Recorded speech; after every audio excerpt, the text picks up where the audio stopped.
Someone in your group just killed someone else. No police to call, no courthouse, no lawyers, no prison, no written law. Just 30 people standing around a body, looking at the person who did it and trying to figure out what to do next. In a world with no rules, no system, no authority, what happens? This is one of the darkest and most fascinating questions in all of prehistoric anthropology, and the answer, backed by actual archaeological evidence, reveals something deeply uncomfortable about human nature. Because it turns out, we've always known what to do with a killer. We just didn't always agree on what that was. Let's start with the oldest evidence we have. In 2015, researchers analyzing a skull from Cima de los Huesos, the pit of bones in Spain dating back 430,000 years, found something that changed everything we thought we knew about prehistoric violence. The skull had two separate fractures, both in the same location on the frontal bone, both made by the same weapon, both delivered from the same angle. The injuries were almost certainly lethal, and the fact that both blows landed in the same spot means this wasn't an accident. Researchers concluded that intentional interpersonal violence is a behavior that accompanies humans since at least 430,000 years ago. The oldest known murder in human history, 500,000 years old, and someone in that group did it. So what happened to them? Here's where anthropology gets genuinely fascinating. Across every hunter-gatherer society studied in North America, South America, Africa, Asia, Australia, and the Arctic, researchers found the same pattern. Hunter-gatherers morally decried a range of behaviors, including serial murder, theft, cheating, failure to cooperate, and breaking of taboos. Coping with these deviants came mainly in the form of gossiping, exerting mild social pressure, active group shaming, ostracism, and finally, execution. 6 continents, 0 contact between these cultures, same response, every time. That's not coincidence, that's human nature. But here's what made prehistoric justice completely different from anything we have today. There was no authority to enforce it, no chief with final say, no judge, no jury. In a band of 20 to 50 people, which is what almost all humans lived in for 300,000 years, justice was a group decision. Everyone had a vote. And that vote had to be unanimous, or close to it. Because if half the group disagreed, you didn't have justice. You had a civil war inside a band of 30 people who needed each other to survive.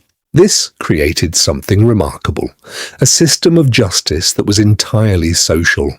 Before anyone could be punished, the group had to reach consensus. And to reach consensus, they had to talk. They had to argue. They had to convince each other. Gossip, which we usually think of as trivial, was actually the primary legal mechanism of prehistoric justice. Information about who did what, shared across the group, building a case, shifting opinion, creating the collective agreement needed to act. Anthropologist Christopher Boehm, who spent decades studying this, called it the social control of dominance, the group's ability to collectively manage individuals who threatened the group's survival. And a killer inside your own group was the ultimate threat, not just because of the immediate violence, but because of what it did to trust.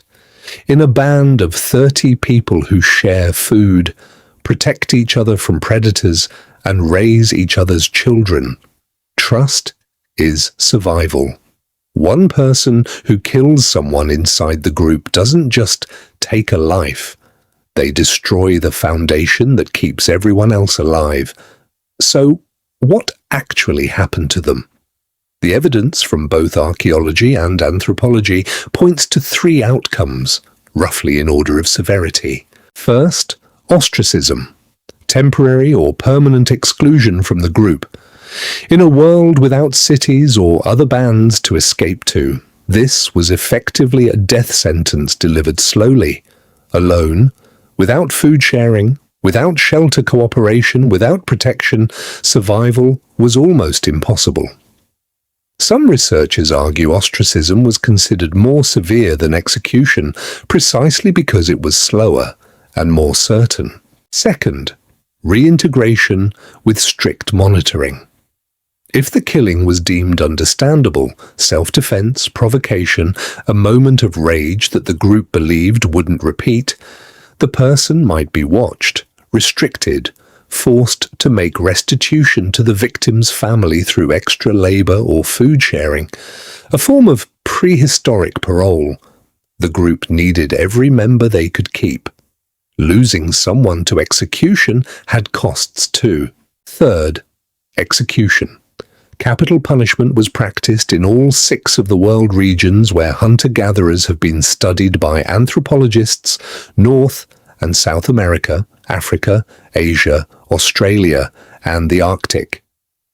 When the group reached consensus that someone was too dangerous to keep, they acted together, often with every member of the group participating, specifically so no single person bore the weight of the decision alone. Collective responsibility, distributed guilt. The group killed together so the killer's family couldn't blame any one person. This is the part that should stop you. The basic architecture of our justice system, the idea that a community collectively decides what is acceptable, builds consensus through argument and evidence, and then acts together to remove a threat, that wasn't invented by lawyers or philosophers or kings. It was built by groups of 30 people sitting around a fire 300,000 years ago, trying to figure out what to do about a problem that hadn't come with a manual. We didn't invent justice, we inherited it.